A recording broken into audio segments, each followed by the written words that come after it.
Hermanos, yo viví 5 años fuera del país y durante esos 5 años viví en un lugar donde no había montañas, o por lo menos no veía montañas después de 4 o 5 horas en carro. Viví en la parte sur de Texas, ahí conocí a mi esposa, pero no había montañas. Y después de 5 años que volví, mi esposa quedó impactada, porque estábamos en San Francisco de Heredia y ella salió y vio las montañas. Ella quedó impactada de lo hermoso que eran las montañas. Yo volví a ver y por un momento dije, wow, he vivido toda la vida aquí y no he visto lo hermoso que se ve las montañas. ¿Y saben a qué se llama esto? ¿A qué se debe? Esto es lo que se llama letargo visual, que lo he hablado un par de veces. El letargo visual es que mientras más miras algo y más miras y más miras, menos lo ves. Ese es el efecto del letargo visual. Ves algo, lo ves constantemente, que fue lo que me pasó a mí con la montaña. Veo las montañas y las veía constantemente antes de ir a la escuela, antes de ir al colegio, pero de un pronto a otro ya no estaban ahí, ya no eran tan imponentes, ni tampoco eran tan increíbles a nivel visual. ¿Y sabes qué? Eso nos pasa con la Navidad. Hay un letargo visual, vemos canciones, oímos villancicos, celebramos, damos regalos, pero al final, al fin y al cabo, se nos olvida la más grande historia siempre contada, que es la Navidad. Probablemente es la historia más conocida y ¿sabes qué? Tú sabes realmente qué pasó. Incluso las personas que no son creyentes, que no van a la iglesia, podrían narrarnos esa escena donde ven algo así como un niño, un pesebre, pastores, ángeles y villancicos. Todos podrían narrarnos esa escena. Sin embargo, hay un peligro muy grande, que se vuelva tan familiar esa escena que dejemos de ver lo que realmente significa. Repito, que se vuelva tan familiar esa escena que dejemos de ver lo que realmente significa. Y ahí es donde, queridos hermanos, queremos pasarnos el día de hoy. Queremos realmente interpretar lo que sucedió. No solo ver lo que sucedió, sino interpretar lo que sucedió. Hermanos, no queremos que solo decores este año. No queremos que solo saques un arbolito y lo llenes de luces. Queremos que junto a tu familia contemples el nacimiento, pero interpretar lo que realmente sucedió. Interpretar el propósito. Por eso, hoy vamos a celebrar la Navidad no leyendo un pasaje navideño. Vayan conmigo acá. Vamos a celebrar lo que sucedió no leyendo un texto que comúnmente se utiliza. No vamos a preguntarnos qué pasó en Belén, sino por qué pasó eso en Belén. Eso es lo que vamos a hacer hoy. No, qué pasó en Belén, sino por qué tuvo que pasar eso en Belén. Eso es muy importante. Vamos a hacer algo distinto. Vamos a interpretar la Navidad o la Natividad o el nacimiento de Jesús a través de los ojos del apóstol Pablo. ¿Cómo interpreta él esta venida del Hijo, este nacimiento virginal? Es por eso que vamos a interpretar la Navidad a través de solo 2 versículos del Nuevo Testamento. Y 2 versículos de un libro que busca la libertad. De un libro que es: no sigan los preceptos de la ley, no pueden salvarse por sus obras, no pueden salvarse por su esfuerzo, solo a través de la gracia redentora de Cristo Jesús. Contexto del libro. El contexto general del libro es una lucha doctrinal para que haya libertad espiritual en la audiencia a la hora de leer el libro. Son salvos solo por gracia. Bajo ese contexto general, capítulo 4 dice lo siguiente: pero cuando vino la plenitud del tiempo, Dios envió a su Hijo, nacido de una mujer, nacido bajo la ley, a fin de que redimiera a los que están bajo la ley, para que recibiéramos la adopción de hijos. A través de este texto, Lo que quiero convencerte el día de hoy y que te lo lleves a tu hogar para que esta semana lo recuerdes y adores al Señor es que la Navidad es el cumplimiento del tiempo en la promesa de redención. Repito, mi argumento central del día de hoy, de donde se va a sostener todo el estudio exegético, es la Navidad es el cumplimiento del tiempo en la promesa de redención. Y para entender esto, vamos a ver tres evidencias escriturales aquí. La primera evidencia es la promesa. Debe haber una promesa para que haya un cumplimiento. Y si hay promesa, entonces, ¿qué es el cumplimiento? El punto número 2. Y punto número 3, si hay promesa que tiene un cumplimiento, entonces, ¿cuál es el propósito? ¿Van conmigo? ¿Otra vez? Entonces el argumento central de mi enseñanza hoy es: la Navidad es el cumplimiento del tiempo en la promesa de redención. Pero las evidencias de la Escritura son que existe una promesa dada desde mucho antes de la Navidad de Belén, una promesa que tiene un cumplimiento en el Nuevo Testamento, un cumplimiento para dar un propósito a su pueblo escogido. Entendiendo eso, vamos al primer punto y volvamos al texto. La promesa. Hay una promesa. Y para entender entonces la Navidad debemos ir más atrás de Belén, más allá hasta el Edén. El problema central de la humanidad, querido hermano, aunque hoy veas guerra y rumores de guerra, y aunque hoy veas injusticias, sabes que el principal problema del ser humano es el pecado. Es que se quebrantó la relación entre Dios y su pueblo. El principal problema ni siquiera es el vecino, sino nosotros mismos. Dios crea este mundo, pero el ser humano desobedece. Dios crea a Adán y Eva como hijos, con esa relación fraterna. Los crea también como reyes gobernando sobre la creación, y los crea también como sacerdotes. ¿A qué le quiero decir con esto? Aquellos están entre Dios y la creación. Entonces, básicamente, estos primeros seres humanos eran hijos, reyes y sacerdotes que no solo tienen una relación fraterna completamente unida con Dios, sino que también gobiernan e interceden por la creación ante Dios. Pero el ser humano desobedece y caímos todos en Adán, que es la cabeza federal de la humanidad. ¿A qué me refiero con la cabeza federal? Me refiero a que por sus decisiones y sus acciones nosotros también somos culpables. Y todo aquel que haya nacido de carne y sangre, dice Hebreos, es culpable y está en pecado, y su destino final es el infierno. Por eso el Hijo tuvo que nacer de carne y sangre, para quebrantar el poder de la muerte. Entonces, el pecado entró en la raza humana, dice Romanos, que por medio del pecado entró la muerte. Y para entender eso de una forma más práctica, es como cuando te ponen una vacuna. El pecado es la inyección y lo que entró fue la muerte. Entonces, todos nosotros nacemos en pecado.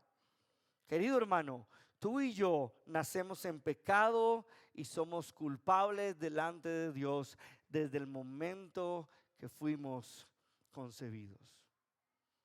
Hermanos, uno de los principales problemas y errores que tenemos el día de hoy es que creemos que no somos tan malos.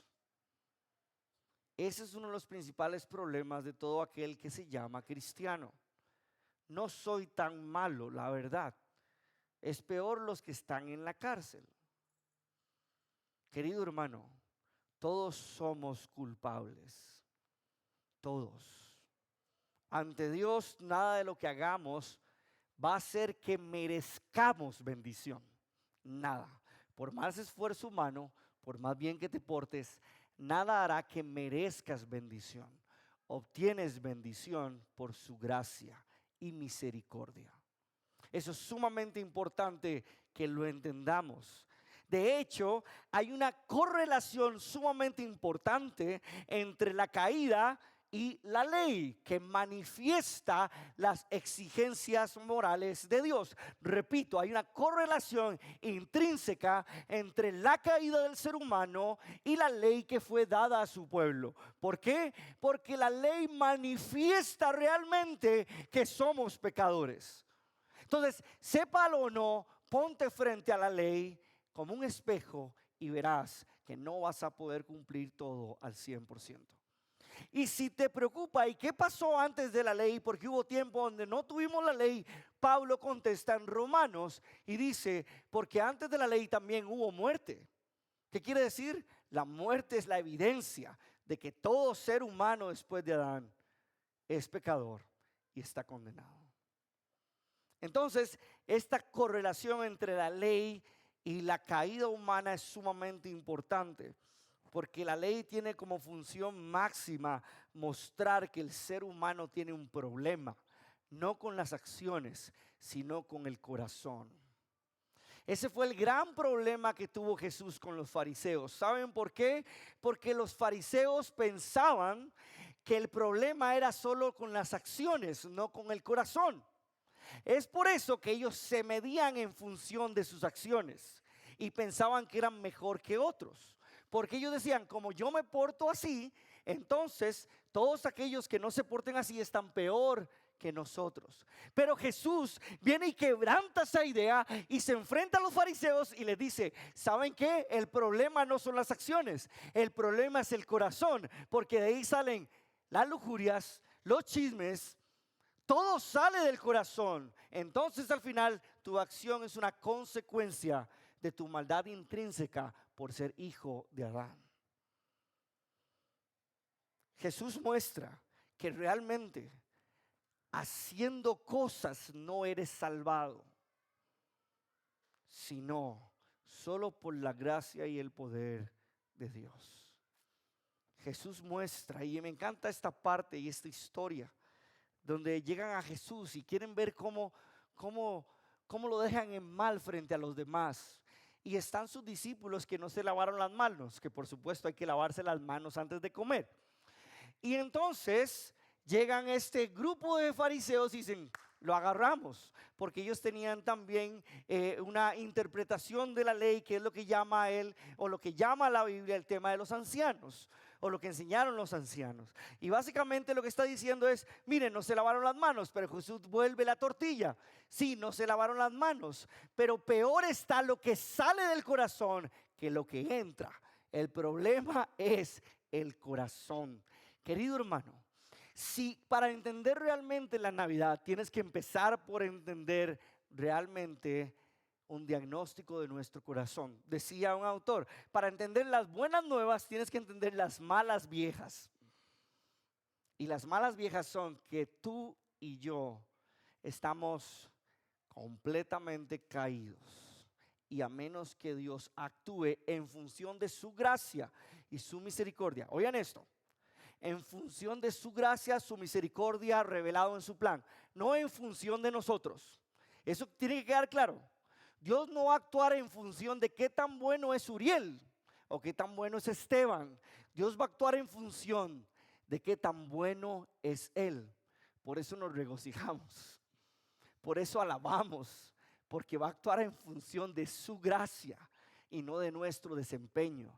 Porque si fuera en función de nuestro desempeño, déjame decirte que ninguno de nosotros tendría cabida en el cielo. Ninguno de nosotros. Querido hermano, eso es sumamente importante. La ley muestra lo mal que estamos. La ley no solo muestra nuestra falta moral, sino nuestra falta espiritual. Vuelvo a Romanos, que dice Pablo.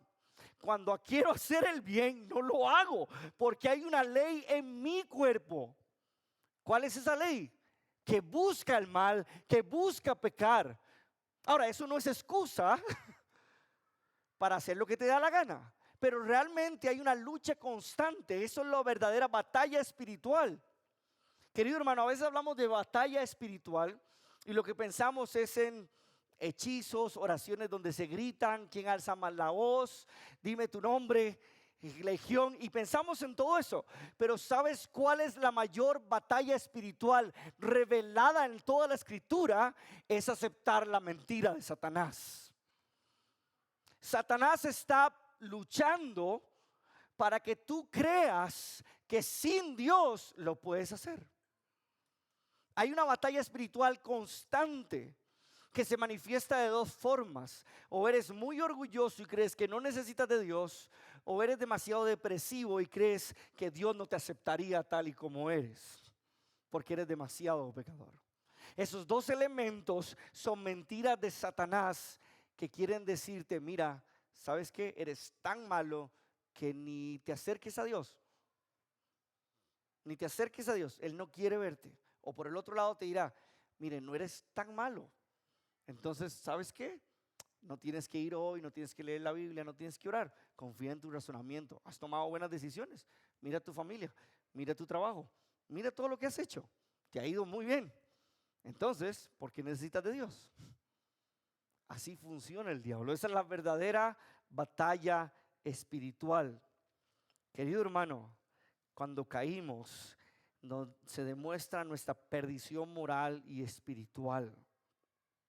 De hecho, la teología reformada habla de la triple función de la ley. Que la ley se usa a nivel político para frenar el mal en la sociedad, se usa a nivel pedagógico o como espejo, que lo que quiere decir es que al mostrarnos la ley como un espejo, veremos realmente lo malo que somos.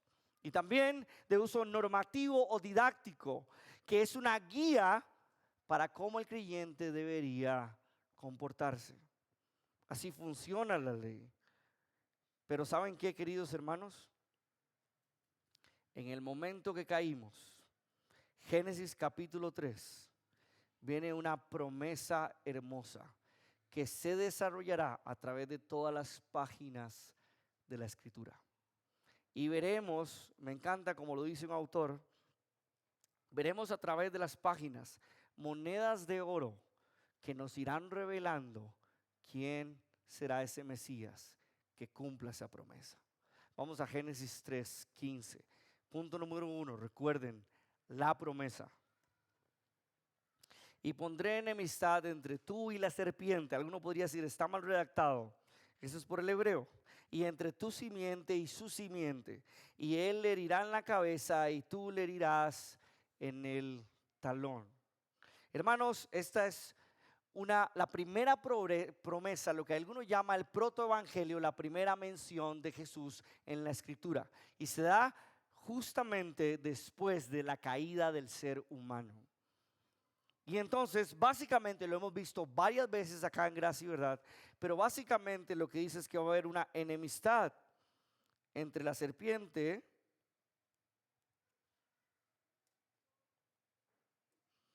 y la mujer, y entre sus simientes. Y cuando se refiere a simiente, vamos primero viendo que se refiere a esta gente que adora a Dios y estos que no adoran a Dios, pero más adelante en Gálatas mismo dice que la simiente se refiere a quién. Espero que lo hayan leído. ¿A quién se refiere la simiente realmente? A Jesús. Pueden googlearlo ahí y buscar el pasaje. Se refiere a Jesús.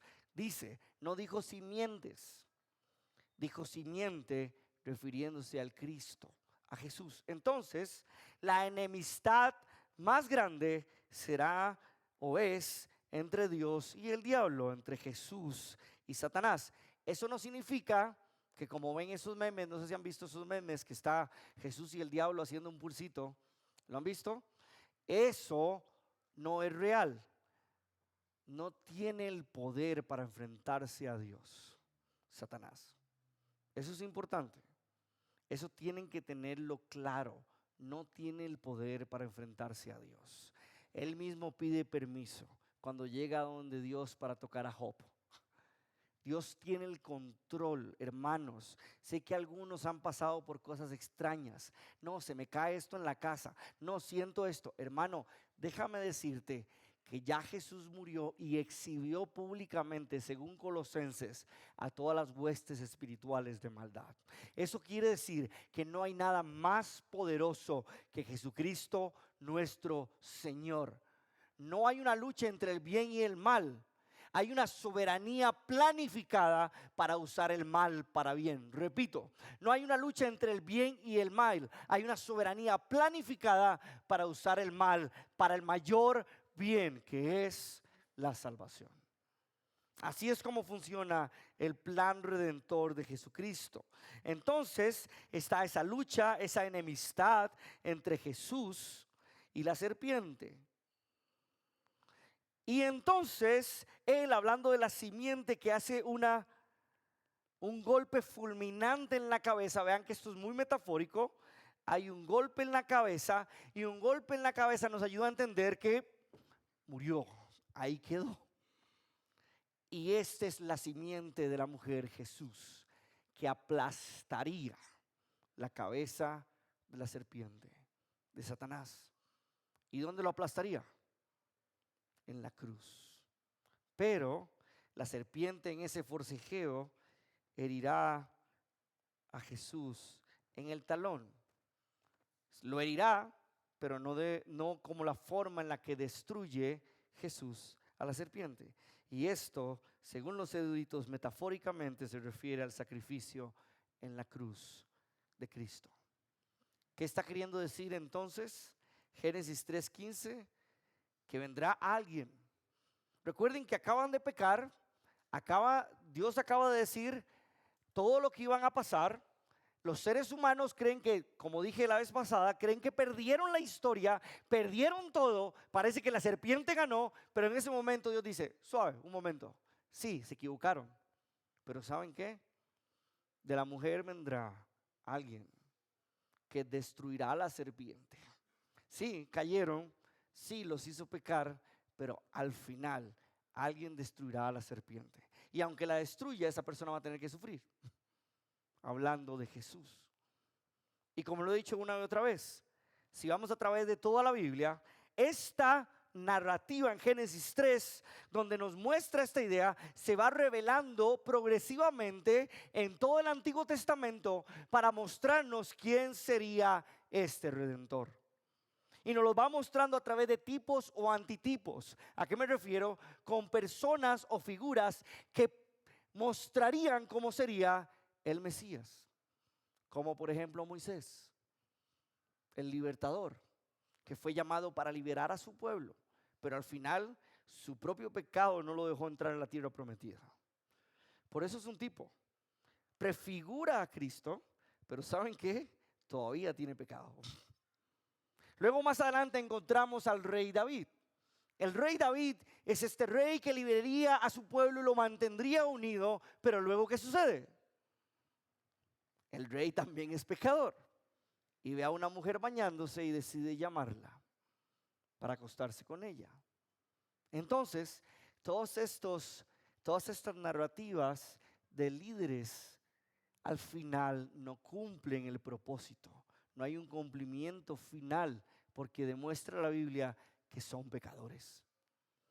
Que el verdadero rey no son ellos. Porque después de David tenemos a Salomón, el hombre más sabio del mundo. ¿Y qué pasó? Se dejó guiar por su lujuria. Tampoco sería este el Mesías. Hermanos, hay una promesa. Y la promesa es que ese Jesús vendría con un propósito: destruir a la serpiente y adoptar a ese pueblo perdido. Es por eso, querido hermano, que la promesa de Génesis 3:15, punto número 2 en nuestra predicación, tiene que tener un cumplimiento. Otra vez, la promesa de Génesis 3:15 tiene que tener un cumplimiento. Y volvemos a Gálatas 4, versículo 4. Pero cuando vino, ¿qué? La plenitud del tiempo. Hermanos, yo mientras preparaba la predicación, yo dije, ¿cómo como seres humanos vamos a hablar de esto? ¿Cómo vamos a explicar esto como seres humanos? Cuando nosotros solo vemos de forma lineal pasado, presente y futuro. Pero aquí está diciendo, vino el cumplimiento del tiempo, la plenitud del tiempo, el momento que Dios determinó de enviar a su Hijo. Querido hermano, déjame decirte que Dios actuó en el momento que su plan lo determinó. No fue cuando la humanidad mejoró, cuando la humanidad empeoró, fue cuando Dios decidió. Hermano, escucha esto. La historia no es caótica por más caótica que parezca. Repito, la historia no es caótica por más caótica que parezca. Dios gobierna el tiempo y el espacio. Y todo lo malo que suceda, si amamos a Dios, servirá para ser más como Cristo. Querido hermano, no hay mayor alegría, descanso y paz en saber que Dios gobierna. Hermanos, estábamos hablando con Rodrigo por el fallecimiento de su cuñada. Y me encantaba oírlo porque lo único que respondía, todo el mundo llegaba a preguntar, me imagino que debe ser un momento triste, él solo decía, Dios es soberano, Dios es soberano. Porque no había otra respuesta. ¿Por qué? ¿Cómo? Y que Dios es soberano nos hace confiar, porque al final Él decide la historia. Y eso me encanta, porque al final Él decidirá que nosotros, si hemos creído en Jesucristo, estemos con Él para siempre. Luego dice, entonces hay un cumplimiento, que era el punto número 2 de nuestra enseñanza. Hay un cumplimiento, hay un tiempo preciso que Dios termina, y me encanta porque dice que envió. En griego es que Él envió, Él dice lo mismo. Si quieres saber qué quiere decir en griego es envió. ¿Qué quiero decir con esto? Aunque parezca un poco chistoso, lo que quiero decirte es que Dios, Jesús, existió antes de su nacimiento. El verbo estaba con Dios y el verbo era Dios. Eso quiere decir que Dios solo envió, el Padre envió al Hijo, pero el Hijo siempre ha existido. Querido hermano, Jesús no comenzó en Belén. Jesús es el Hijo eterno enviado por Dios. Y luego dice, nacido de una mujer. Sabemos que se refiere a María. Y me encanta, porque si van viendo esa progresión del Antiguo Testamento, desde Génesis 3:15 se llama de este Mesías que vendría. Pero ¿qué sucede con la mayoría de personas que van en el proceso de esa simiente? No pueden tener hijos. Sara no podía tener hijos. Entonces vas viendo que todo gira en torno a que Él no se dé el cumplimiento, pero Dios es soberano. Y cada persona que vendría de ese linaje que llegaría a David y de David a Cristo, Dios haría de forma soberana un nacimiento, aun cuando ya no estuviera en tiempo de fertilidad. ¿Y sabes qué es lo más hermoso? Que para demostrar el más grande nacimiento y el verdadero Mesías, ya no busca a alguien que no puede tener hijos, sino a alguien que ni siquiera ha tenido relaciones con su esposo, para demostrar que realmente ese es el Mesías.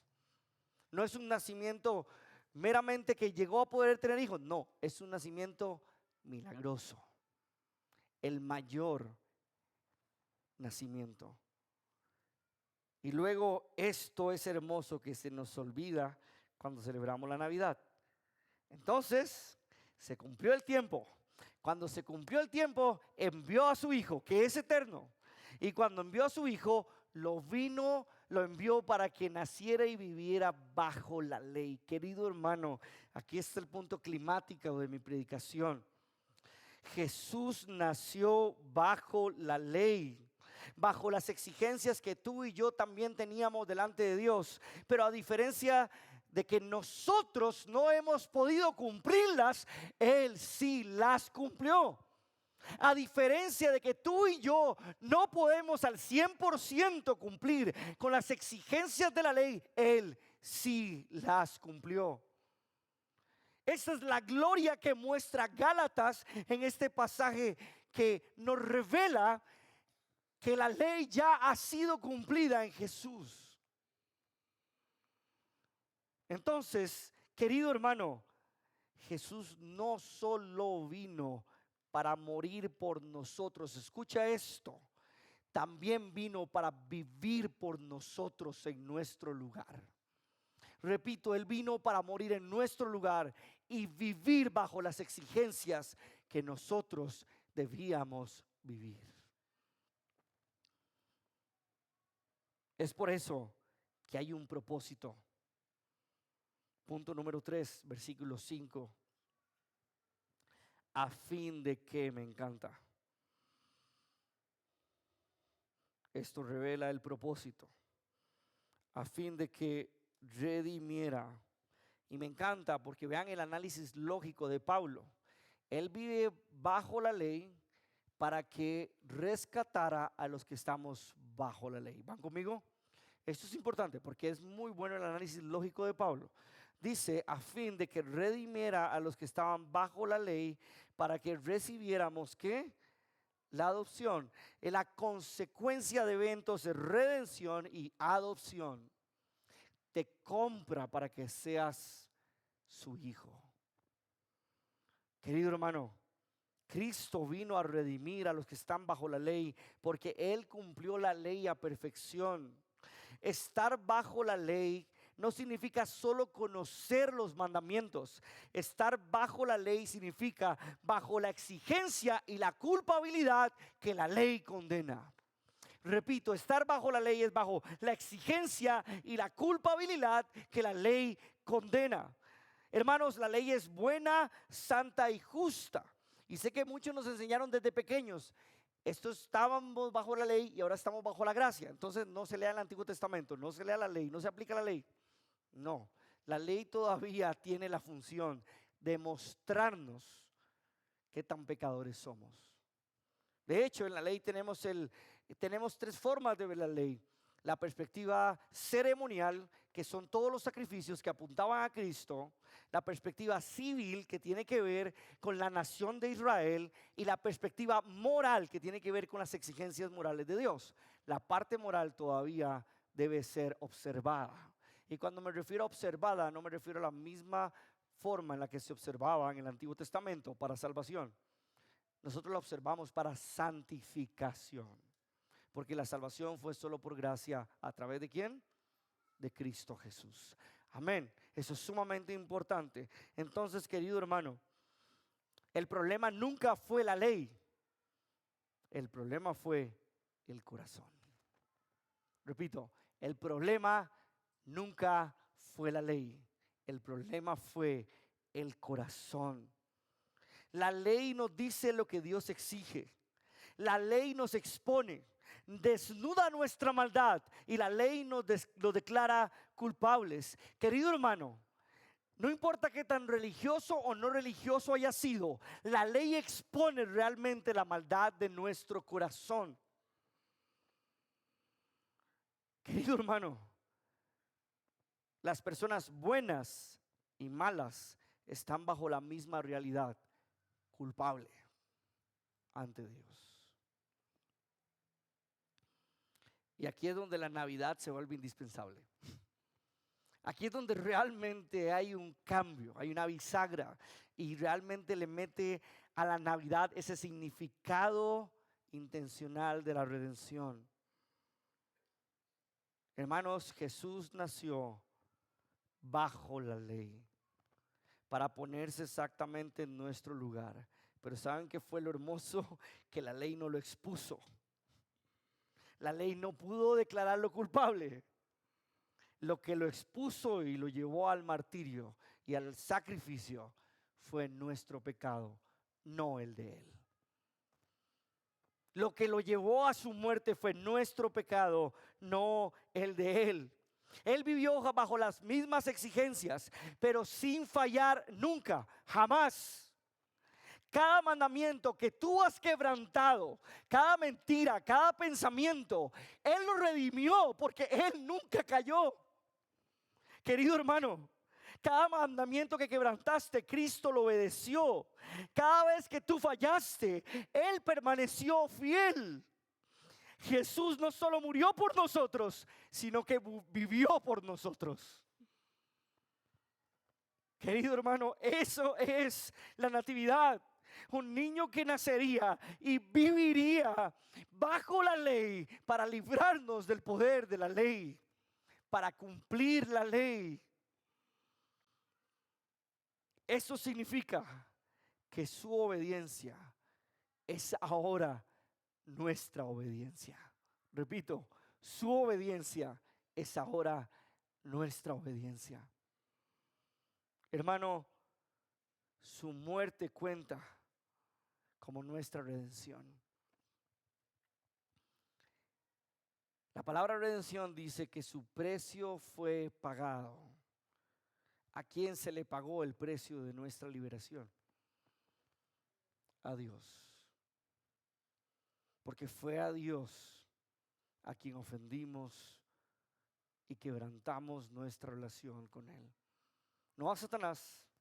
Él no tiene vela en el entierro, Él solo es usado por Dios para sus propósitos divinos. Hermano, Él pagó el precio.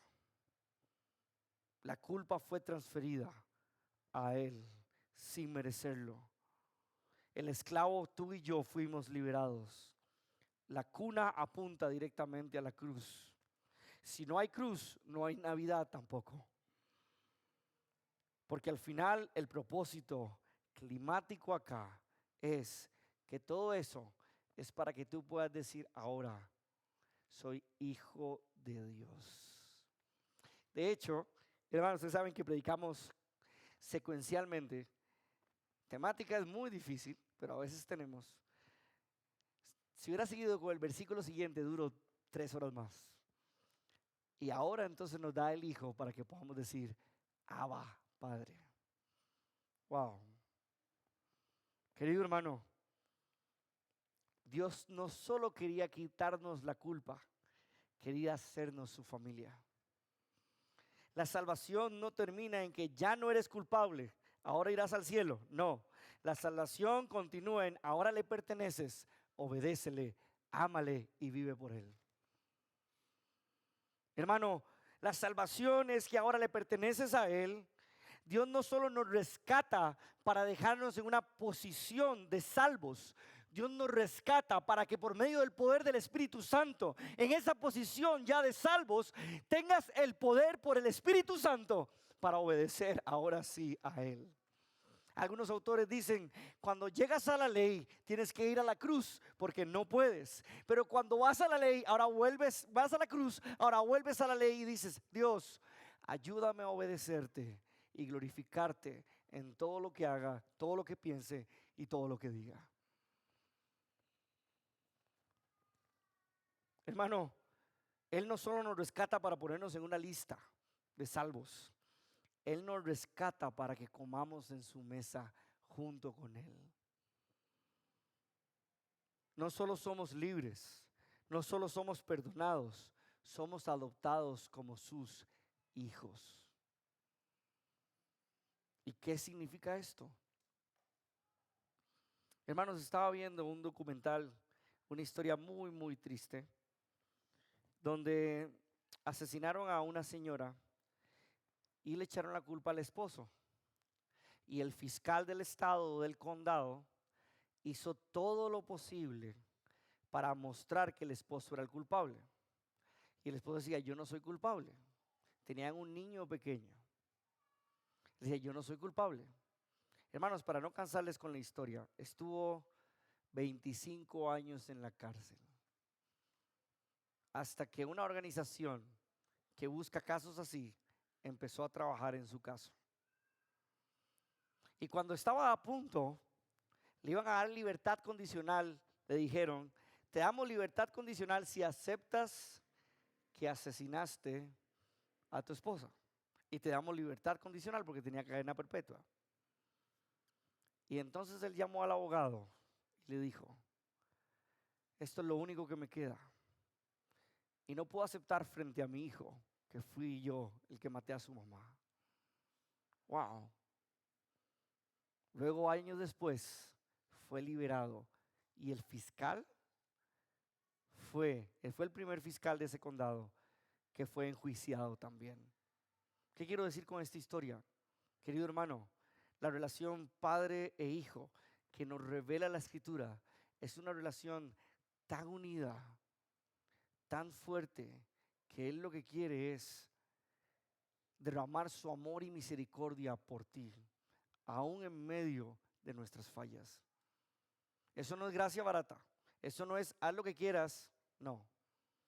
Eso es responde a su amor con obediencia. Ámalo con toda tu mente, con todo tu corazón y con todas tus fuerzas, para que los mandamientos ya no sean gravosos, dice la Biblia. O sea, que ya no sean pesados de llevar. Querido hermano, la Navidad no es solo una historia bonita, es una promesa cumplida de que el Hijo vivió bajo la ley para rescatarnos de la ley.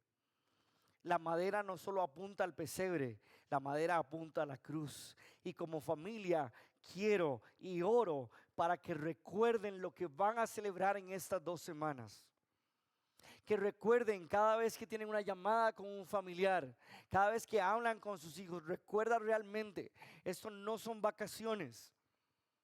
Recuerda y utiliza este momento para evangelizar, para predicar y pregonar al Rey que vino y nació para liberarnos.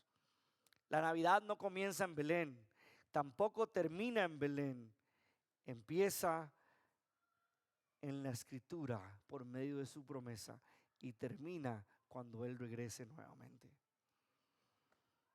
Hermano, la promesa empezó cuando todo estaba perdido. Y tal vez llegues a este 24 y recuerdes familiares que han partido. Papás, abuelos. Pero déjame decirte que la historia no terminó ahí. Y si tú eres creyente y ellos eran creyentes, los volverás a ver. Y la Navidad es promesa de que volverá otra vez el Cristo. Esta vez no como un niño, sino como un rey. Y vendrá a reinar sobre este mundo caído. Y realmente vendrá el fin. Querido hermano, eres hijo. Ya no eres esclavo. Ya no vives con miedo. Le perteneces. Hay descanso, hay seguridad, hay esperanza, porque el Hijo Eterno entró en una historia rota, una historia difícil, y entró para escribir un final distinto. El final de que Él es el Señor del tiempo y el espacio, y todo aquel que crea en Él tendrá vida eterna. Querido hermano, fuiste adoptado. Y todo comenzó no en un trono, sino en un pesebre. La Navidad no es solo de que Dios vino al mundo, es que Dios cumplió su promesa que esperábamos desde capítulo 3, versículo 15 de Génesis. Por eso todo aquel que esté cargado, llegue al Señor, corra a Él, porque en Él hay esperanza y amor. Pongámonos de pie para orar.